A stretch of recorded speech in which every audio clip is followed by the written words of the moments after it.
O céu estava cinza no dia do enterro.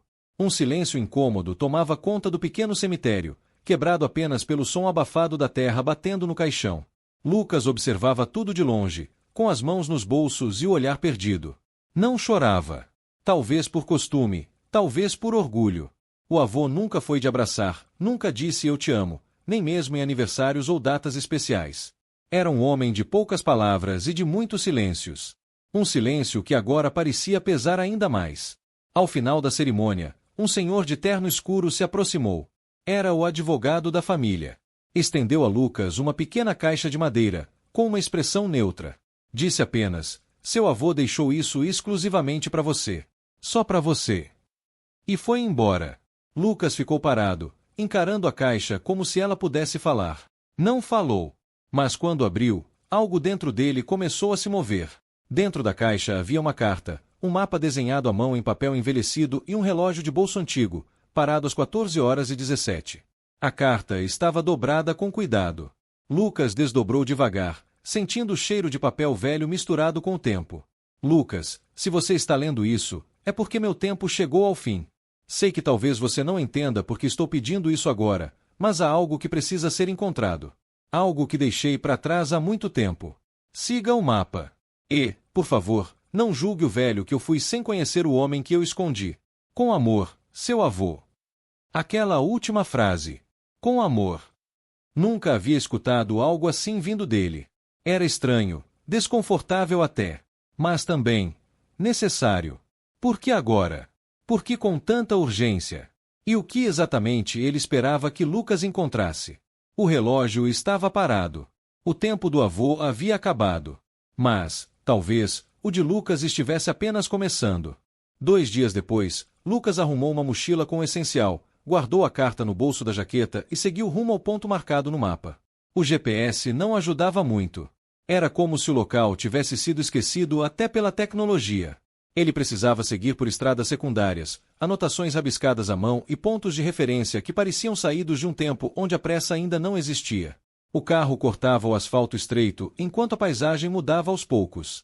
Saíam os prédios altos, entravam as árvores, as montanhas ao fundo, e aquele céu amplo demais para quem estava acostumado a viver entre muros. Durante a viagem, Lucas tentava entender o que, de fato, o movia. Não era só a curiosidade. Era como se a carta tivesse mexido em alguma coisa que ele guardava lá no fundo, intocada. Uma parte de si que sentia falta de algo, mas nunca soube exatamente o que. Ele lembrou das raras visitas ao avô na infância. O velho sentado na poltrona, olhando pela janela. As respostas curtas, os olhos que nunca encontravam os seus. Havia sempre uma distância. Como se o avô estivesse presente fisicamente, mas preso em outro tempo, em outro lugar. E agora, ele queria que Lucas fosse até lá. Talvez fosse o único jeito que encontrou de contar sua história, não com palavras, mas com pistas. A cada quilômetro, o mapa fazia mais sentido. Uma curva marcada com um X, uma ponte de madeira velha, um casarão abandonado usado como referência. Tudo parecia meticulosamente desenhado. Não era um mapa comum. Era quase uma carta geográfica da memória. Depois de horas dirigindo, o celular perdeu o sinal. Lucas desligou o rádio, como se o silêncio ao redor ajudasse a ouvir melhor os próprios pensamentos. Começou a sentir um frio leve, mas constante, não apenas no ar, mas no estômago, como uma antecipação que ainda não sabia nomear. Estava indo ao encontro de um passado que não era seu, mas que, de alguma forma, o chamava como se fosse. Ao avistar a placa de madeira desgastada com o nome do vilarejo, letras tortas, quase apagadas, Lucas encostou o carro no acostamento. Respirou fundo. O relógio do avô continuava parado às 14h17, mas agora, pela primeira vez, Lucas sentia que estava, de fato, no lugar certo. O vilarejo era pequeno, silencioso e coberto por uma névoa fina que dava ao lugar um ar de tempo suspenso. As casas, quase todas de madeira, pareciam resistir ao tempo mais por teimosia do que por estrutura. Lucas perguntava com o olhar, e os moradores apenas o encaravam com aquela curiosidade típica de cidades pequenas, onde qualquer forasteiro vira assunto. Ele seguiu as indicações do mapa até uma trilha estreita entre as árvores, pouco visível à primeira vista, mas marcada com uma seta feita faca na casca de uma árvore, o tipo de marca que só se percebe quando se sabe exatamente o que procurar. A trilha durou cerca de 20 minutos, até que ele viu a cabana. Isolada, coberta por musgo, com janelas pequenas e madeira escurecida pelo tempo. Era como uma cápsula esquecida no meio do nada. Ao empurrar a porta, o rangido invadiu o silêncio com ares de filme antigo. A poeira dançava na luz que entrava pelas frestas. Lucas deu os primeiros passos para dentro, sentindo como se invadisse algo sagrado, não por fé, mas por respeito à memória de alguém que finalmente começava a revelar quem era. Havia uma escrivaninha com uma pilha de cadernos encapados em couro, uma estante com livros envelhecidos, uma cama coberta por um cobertor de lã e uma caixa metálica trancada por um cadeado pequeno. O relógio no pulso dele marcava 3 da tarde, mas dentro daquela cabana o tempo parecia não passar desde 1962. Lucas se aproximou dos cadernos e abriu o primeiro. A caligrafia era a mesma da carta. Reconheceu de imediato. E as primeiras palavras o pegaram de surpresa. Hoje sonhei com o rosto dele de novo. O menino. Meu filho. Lucas parou. A respiração ficou pesada. A mão tremia. Continuou a ler. Não sei onde está. Não sei se ainda vive. Mas escrevo para ele, como se um dia pudesse ler. Como se essas páginas fossem um mapa para que ele me encontre, mesmo que tarde demais. Cada diário era como um degrau na descida ao coração de um homem que viveu sem voz. O avô havia escrito por décadas. Cartas, pensamentos, lembranças. Falava de uma mulher chamada Elisa, de uma guerra, de um nascimento em meio ao caos e de uma separação forçada que jamais foi superada. As páginas estavam carregadas de emoção crua, sem filtros, sem máscaras. Era o avô nu, despido de toda a rigidez que um dia Lucas conheceu. E, pela primeira vez, ele entendeu. Aquele não era apenas um pedido. Era um pedido de socorro. Uma tentativa tardia de reconstruir algo que o tempo quase apagou. Lucas passou a noite ali, lendo sem parar, sem dormir. A cada página virada, o silêncio entre eles dois diminuía. O neto começava, finalmente, a ouvir o avô. Ao amanhecer, a luz atravessava as frestas da cabana e pousava suave sobre os cadernos abertos. Lucas acordou com o corpo dolorido, encolhido na poltrona ao lado da escrivaninha. Passou a mão no rosto, tentando dissipar o peso emocional da noite anterior. Mas havia algo dentro dele que não queria ser aliviado. Era como se cada palavra lida tivesse aberto uma janela para uma história enterrada viva.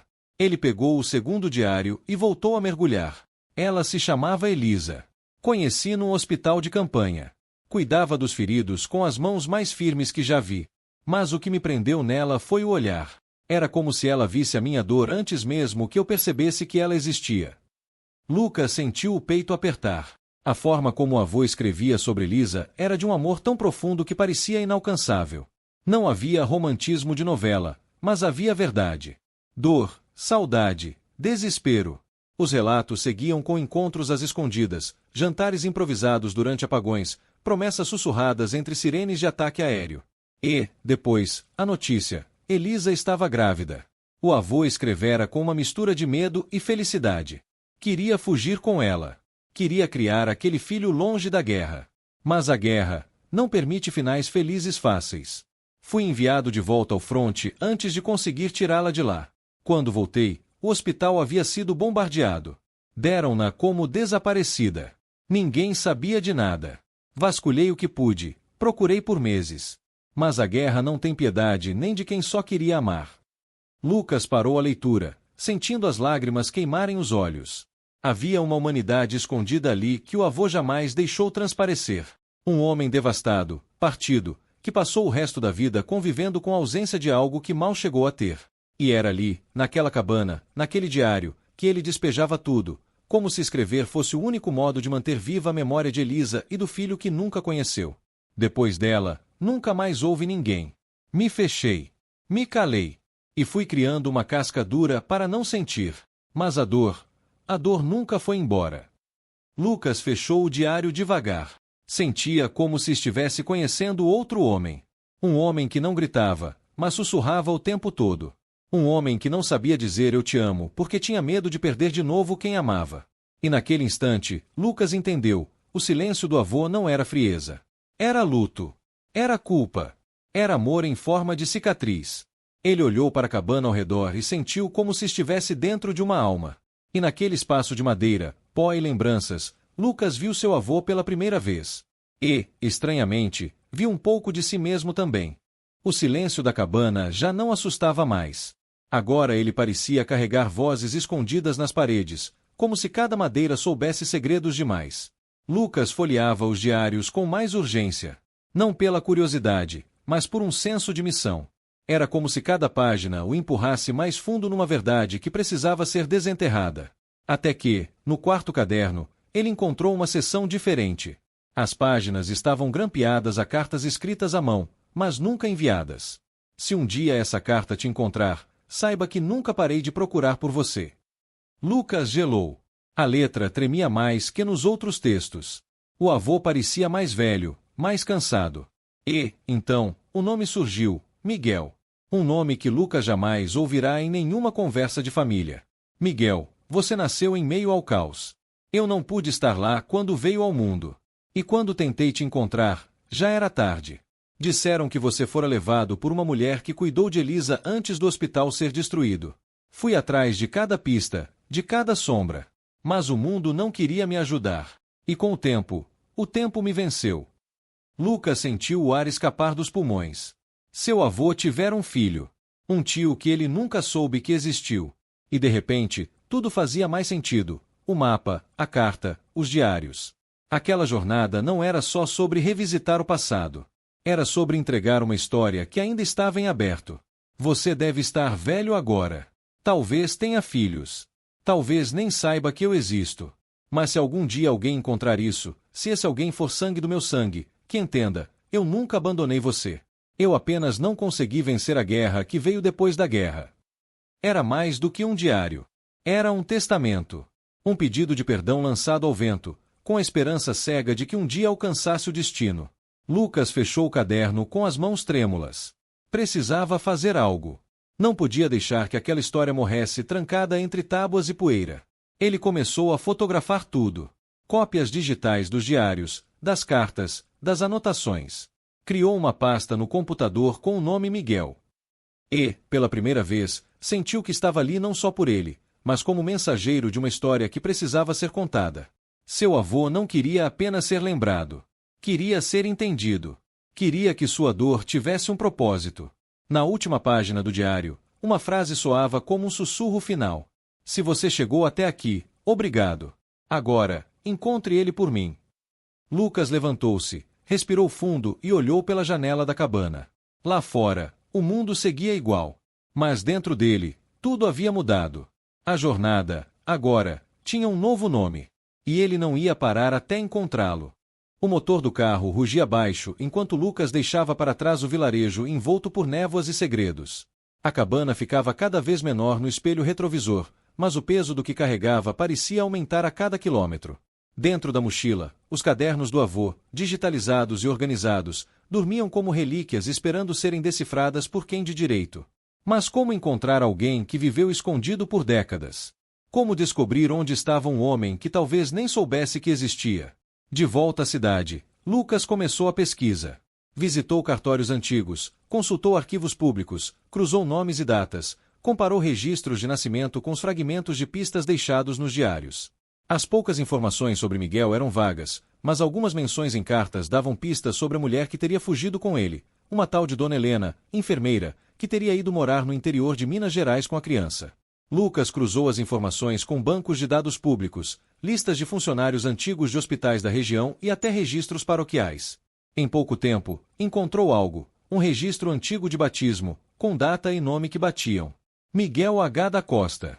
Nome simples, vida discreta. E, para surpresa de Lucas, ainda residia em Minas.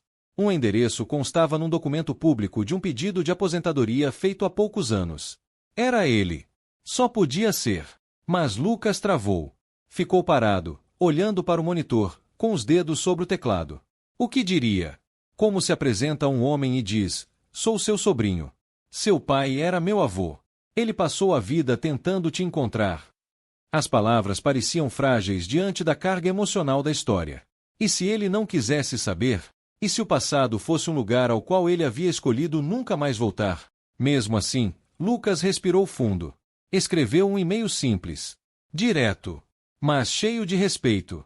Anexou a carta original do avô, a digitalização do diário e uma foto antiga da cabana. No campo de assunto, escreveu apenas: uma história que precisa ser contada. Horas depois, nenhuma resposta. Dias, silêncio. Até que, numa manhã nublada, enquanto tomava café, o celular vibrou. Uma nova mensagem. Era de Miguel. O texto era curto, mas suficiente para tirar o fôlego. Se tudo isso for verdade, então talvez eu precise conhecer esse homem, mesmo que tarde demais. Lucas fechou os olhos. Sentiu as palavras ecoarem dentro dele. A jornada estava prestes a fechar o ciclo que começara com uma carta. E agora, duas vidas separadas por uma guerra e uma ausência, finalmente começavam a se encontrar. O céu de Minas Gerais estava coberto por nuvens densas no dia do encontro. Lucas chegou cedo, estacionou diante de uma casa simples, de fachada gasta, onde a pintura já se rendia ao tempo. Respirou fundo antes de bater na porta. Por alguns segundos, o silêncio pareceu absoluto, como se o mundo segurasse a respiração com ele. Então, a porta se abriu. Miguel era um homem de cabelos brancos, olhar firme, mas cansado. Parecia ter vivido muitas vidas numa só. Os dois se encararam, e por um instante, ninguém disse nada. Era como se as palavras fossem inúteis perto daquilo que apenas os olhos sabiam dizer. Miguel deu um passo para o lado e fez sinal para que Lucas entrasse. E ali, naquele gesto silencioso, o passado começava a ser acolhido. A conversa começou devagar. Lucas entregou os cadernos. Mostrou o relógio. Falou da cabana, da carta, do mapa. Miguel ouvia em silêncio, os olhos fixos, como quem vê a vida se reorganizar diante dos próprios pés. Ao tocar nos cadernos, sua mão tremeu levemente. Abriu uma das páginas. Leu um trecho. Então, com a voz embargada, murmurou: "Eu achava que ele tinha me deixado." Lucas apenas assentiu. Não havia como consertar o tempo, mas havia algo mais forte acontecendo ali. Um elo sendo restaurado. Miguel falou da infância sem respostas, da juventude em busca de identidade, da ausência que sempre esteve presente. E, ali, dois homens que começaram a vida em lados opostos de uma mesma história agora compartilhavam silêncios e verdades. Na despedida, Miguel apertou a mão de Lucas com força. Havia gratidão naquele gesto. E talvez, um pouco de paz também. Antes de ele entrar de volta em casa, virou-se e disse: "Obrigado por me devolver meu pai." Lucas sorriu. Sabia que a jornada não tinha consertado tudo, mas havia trazido luz onde só havia sombras. E, às vezes, isso era mais do que suficiente. Meses haviam se passado desde o encontro. Lucas voltará à vida cotidiana, mas algo dentro dele estava transformado de forma irreversível. A figura do avô, antes distante e incompreendida, agora habitava suas lembranças como alguém real, humano, falho e profundamente ferido, mas cheio de amor, mesmo que silencioso. Em sua casa, uma pequena estante foi montada com os diários, restaurados com cuidado, ao lado de uma foto em preto e branco do avô ainda jovem, de farda, segurando um livro nas mãos. Miguel e Lucas passaram a se falar com frequência. Não havia pressa entre eles. Era uma relação construída com tempo, respeito e silêncio partilhado. O passado que antes separava, agora unia. E, num fim de semana chuvoso, os dois voltaram juntos à cabana. Entraram como se estivessem entrando num templo, e juntos, deixaram uma carta sobre a escrivaninha. Era curta. Escrita por Miguel. "Pai, estive aqui. Li tudo. Eu te entendi.